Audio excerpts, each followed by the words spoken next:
What's up guys, it's Terry Lorenzo, and today, as you can see from the title, we are doing a comparison video again.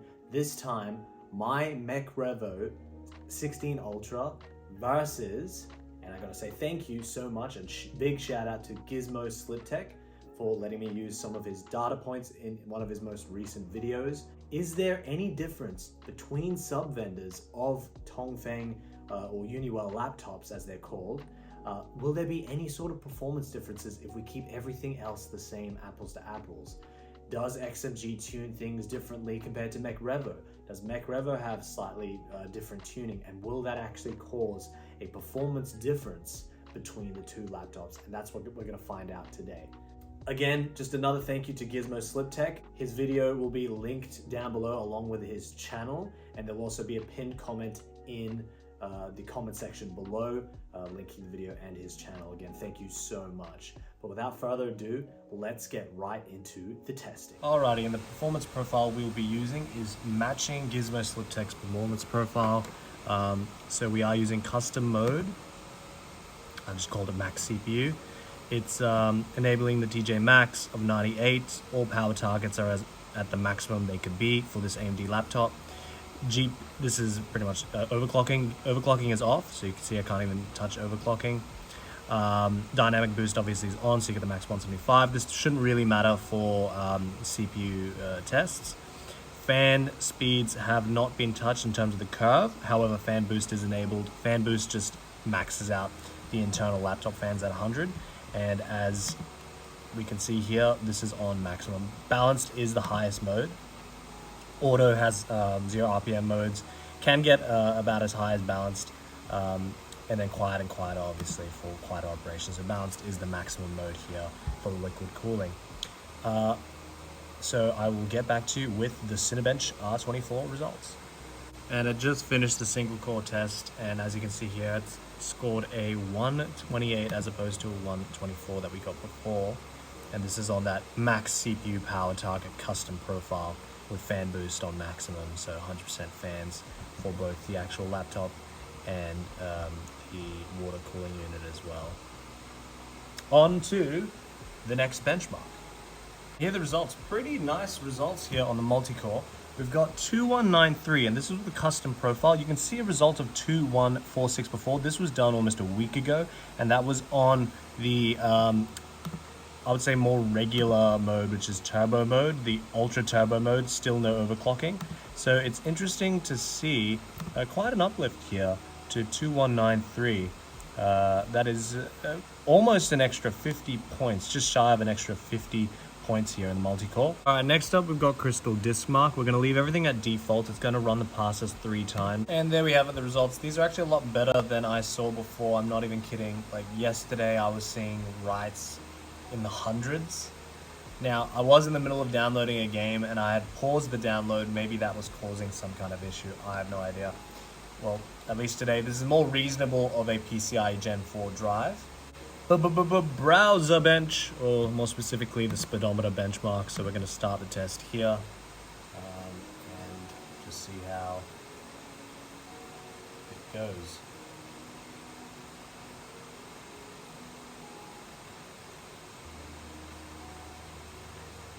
I don't do this benchmark that often. It's going to be pretty quick, so I'm just going to leave the camera running.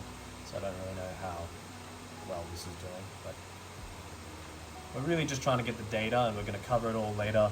We'll have some graphs. We'll have some better things to look at. There you go, plus or minus 1.9 on that 39.8 result. On to the next benchmark. Alrighty, next up is the Blender benchmark, and we've got I think 3 different benchmarks. There's junk shop, classroom, and there's a third one, but the point is I forgot to actually download it, so we're just going to download it right now, and with the magic of editing you will see the results right now.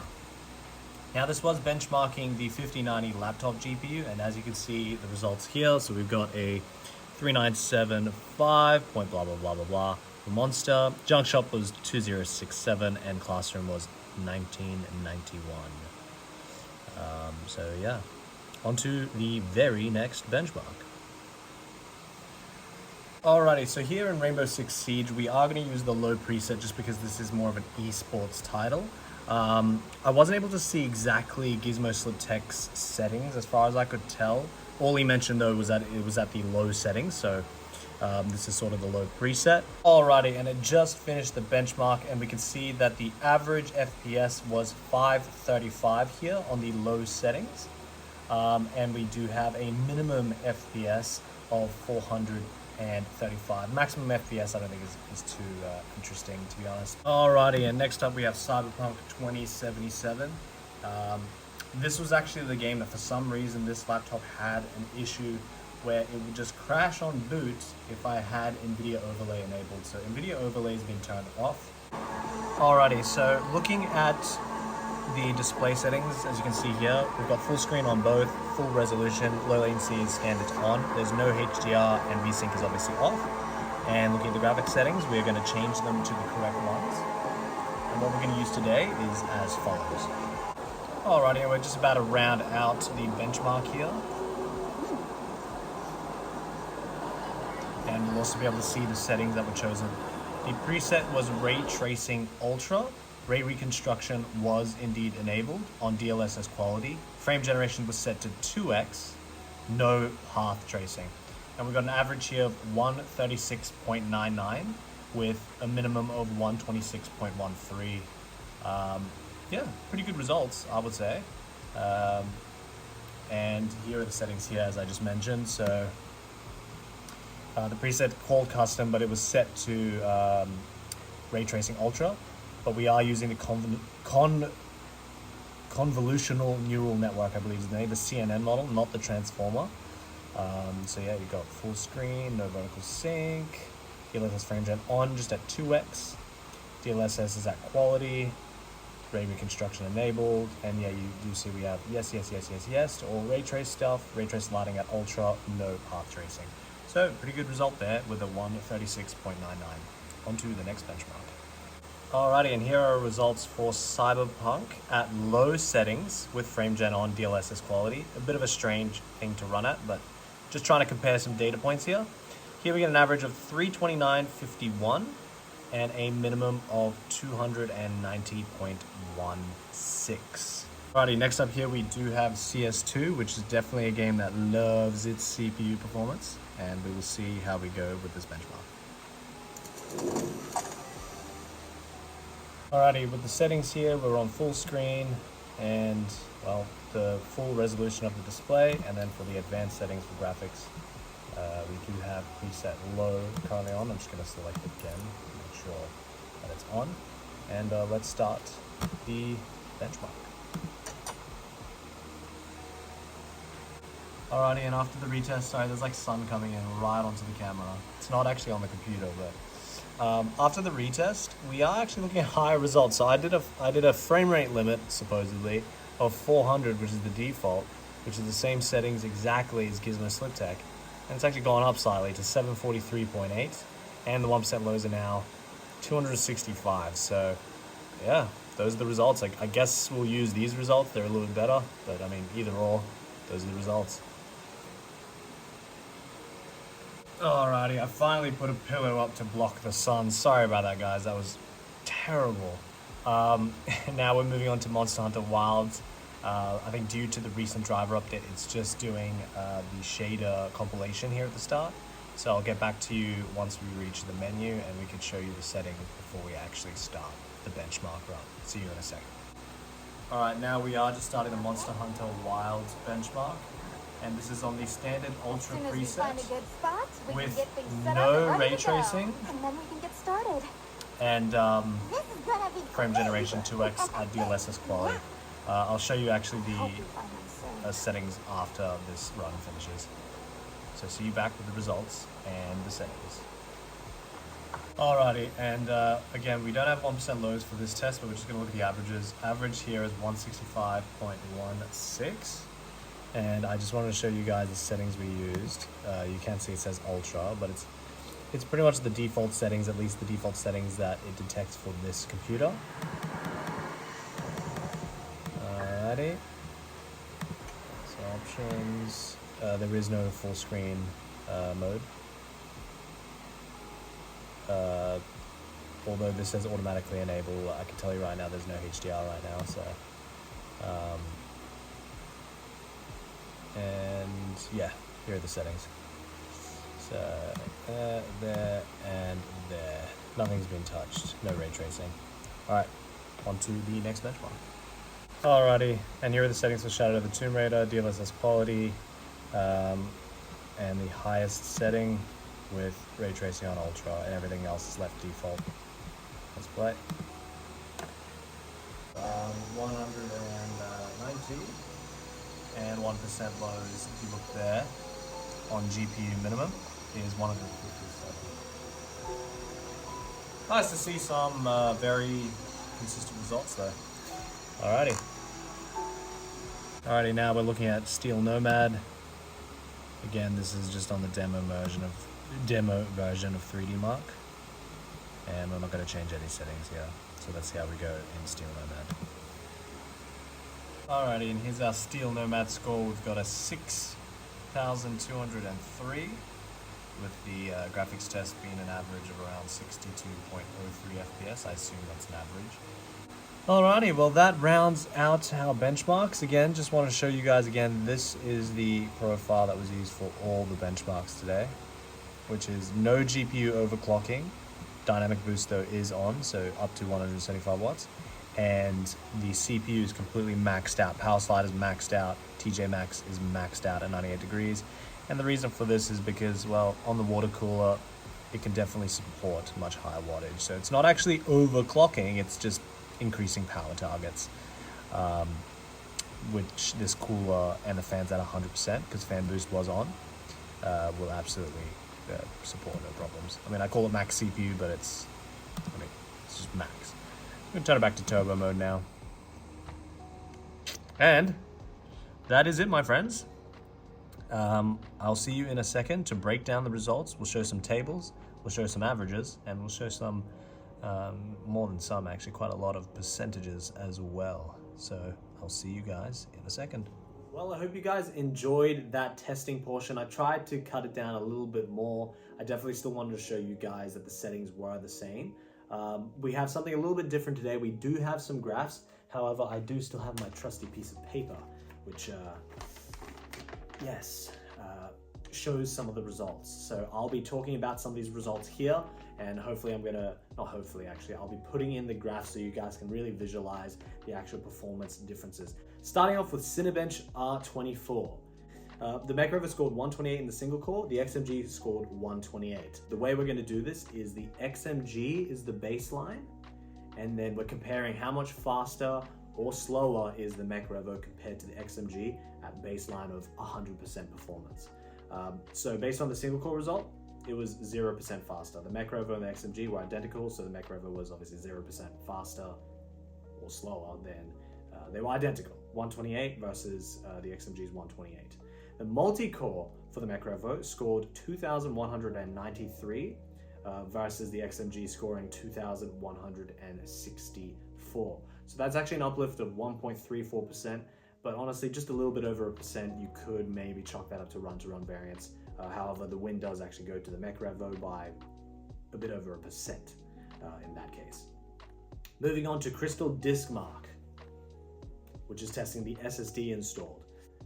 7,365.8 for the read score, and that is down from the XMG's 13,432.71. Now you could say, this is unfair to Gen 5 versus Gen 4 drive, but hey, XMG has an option to put in Gen 5 drives. Mechrevo, this is all you've got. It's a set package, you can't actually customize it. So absolutely demolished in that. Write speeds of 6,409.78 on the Mechrevo versus XMG's 13,801.96. A really fast drive in the XMG. Moving along. Next, we've got Browser Bench, or specifically the speedometer of the Browser Bench, with the Mechrevo scoring a 39.8 versus the XMG's 39.8. So that's identical again. Good sign, I would say. The plus minus on the Mechrevo was 1.8 versus a plus minus of 2.7 on the XMG, meaning The plus minus was tighter. It was a tighter spread of about 33% on the Mechrevo, which is good. You actually want that number to be smaller. Moving along, we've got 3D Mark Steel Nomad. This one's also going to be in the gaming results in the averages, just because this does have an FPS. The Mechrevo got a score of 6,203 versus the XMG score of 6,222. So that is 0.305% slower. So about 1/3% slower on the Mechrevo versus the XMG. Nothing too insane, and the FPS sort of lines up with that very nicely. Mechrevo gets an average of 62.03 versus XMG's 62.23. Again, a performance regression of about 0.321% when going to the Mechrevo compared to XMG at 100%. Now, looking at Blender, we have the 3 benchmarks. In the monster benchmark, the Mechrevo scored 3,975 versus the XMG's 3,781, which is actually a 5% increase going to the Mechrevo. Next, we have the junk shot, which the Mechrevo scored 2,067 versus the XMG scoring 1,998, so 1,998, which is an increase of 3.45% going to the Mechrevo. And finally, Classroom, the Mechrevo scored 1,991 versus the XMG's 1,991, which is no improvement at all. So at least in this benchmark, the Mechrevo does take the win with a 5 and then about a 3.45% increase over the XMG, with Classroom evening out. So yeah. Now for the gaming. So starting off with Rainbow Six Siege, we actually have 1, 2, 3, 4. We have 7 different benchmarks that we're going to be averaging out for a total for the gaming ones. We're not going to do that for the productivities just because they're all using different. It's not all just FPS, and also like things like Crystal Disk Mark. I mean, a Gen 5 versus Gen 4 drive. It's like, what are you going to do? But we will be averaging out these gaming results, which does include the 3D Mark Steel Nomad result. So yeah, we have 7 benchmarks that we can average out for the averages and 5 benchmarks we can average out for the 1% load. So is this like the broadest is this going to be like the broadest data set to be able to really make a definitive answer? No, but this is more of like at least on the surface level, is there a huge difference? Like, it wasn't going to be like a whitewash, the XMG was going to stomp on the Mechrevo, or maybe even the other way around. And we can already see, at least up until this point, the answer is no. No, they're pretty even. The Mechrevo has won in some things, and the XMG has won in some others. So, yeah. Now, moving on to, again, the gaming benchmarks, we start with Rainbow Six Siege on the low settings, and we got an average on the Mechrevo of 535 versus the XMG's 532. That's an increase of 0.56%, just a bit above 0.5% going to the Mechrevo. The 1% lows on the Mechrevo were 435 versus the 1% lows of 418 on the XMG. Now that's actually a 4.06% increase, a 4% increase going to the Mechrevo, which is pretty interesting. Like that 4% is measurable and definitely more than a run-to-run variance. So pretty interesting stuff there. Moving on to Cyberpunk 2077. This is the Ray Tracing Ultra preset with 2x frame generation. We got an average of 136.99 on the Mechrevo versus the XMG's 145.71. So the XMG actually takes the win there. The Mechrevo is almost 6% slower. That's the exact way to look at it. So the Mechrevo scores 5.98% lower FPS than the XMG. And the 1% lows on the Mechrevo are 126.13 versus 132.39 on the XMG. Again, a win for the XMG this time, unlike Rainbow Six Siege. And this time, again, the Mechrevo is not as slow as the averages, but it's still 4.72% slower than the XMG. Now moving on to Cyberpunk 2077 again, but this time raster. We're running on the low settings, no RT, still with 2x frame gen.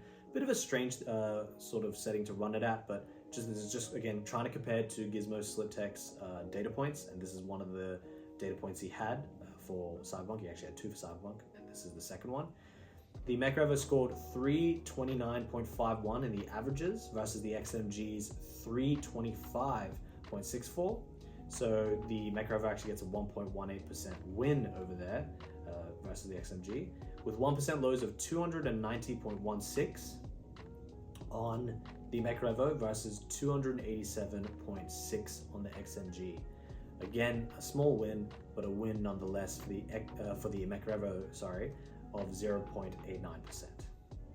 Small results there, but it's interesting how we actually see a flip. So in ray tracing, we saw quite a performance regression by going to the Mechrevo over the XMG, but in a more, I would say, CPU-bound scenario of low settings, pure raster, with still frame generation though, the Mechrevo now is actually beating the XMG. I thought that was interesting.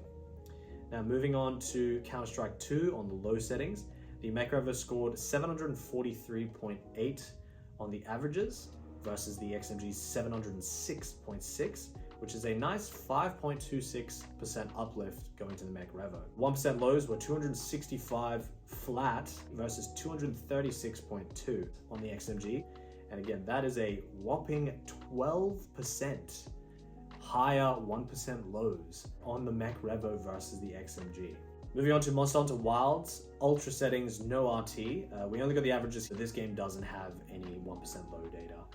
So with Ultra, no RT, and frame generation 2x, we got 165 on 165.16 on the Mechrevo, and that is compared to a 161.18 on the XMG, which is a 2.46% higher result on the Mechrevo versus XMG. Shadow of the Tomb Raider and then 3D Mark Steel Nomad. So Shadow of the Tomb Raider at the highest settings, which is actually the preset highest with RT on Ultra, we got 190 average on the Mechrevo versus a 191 on the XMG. So the Mechrevo was about 0.5% slower there.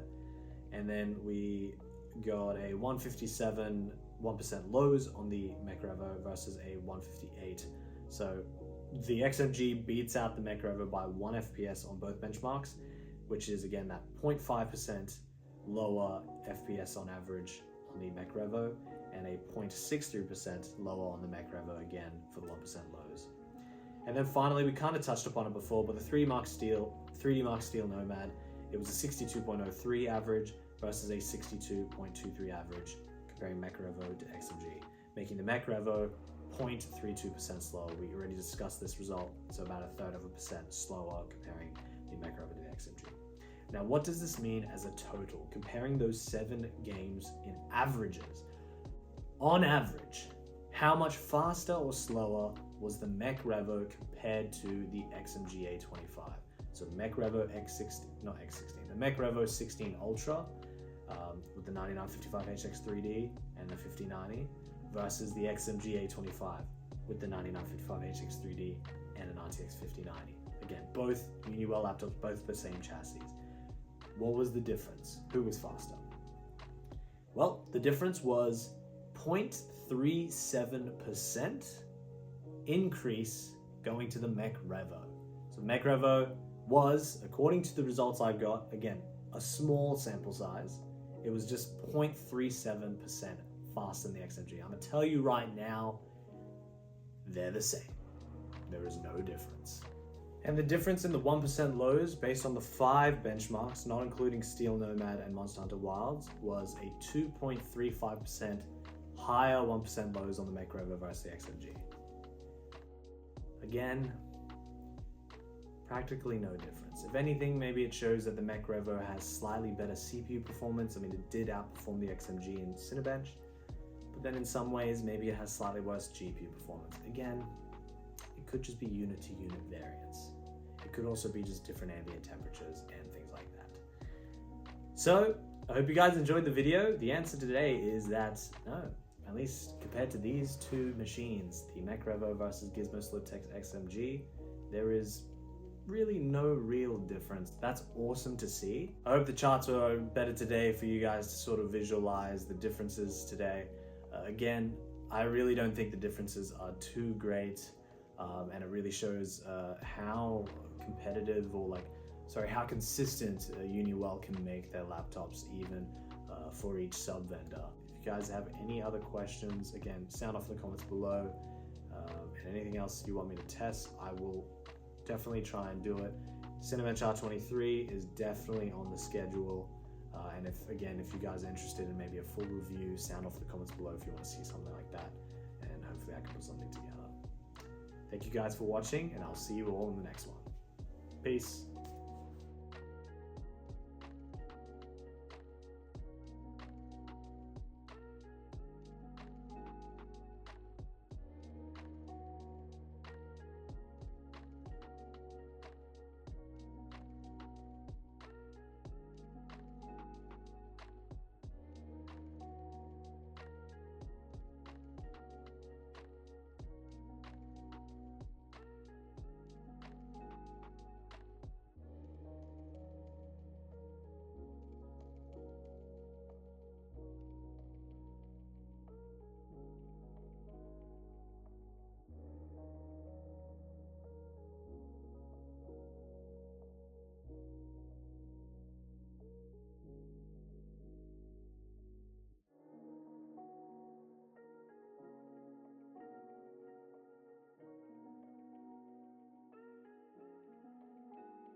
XMG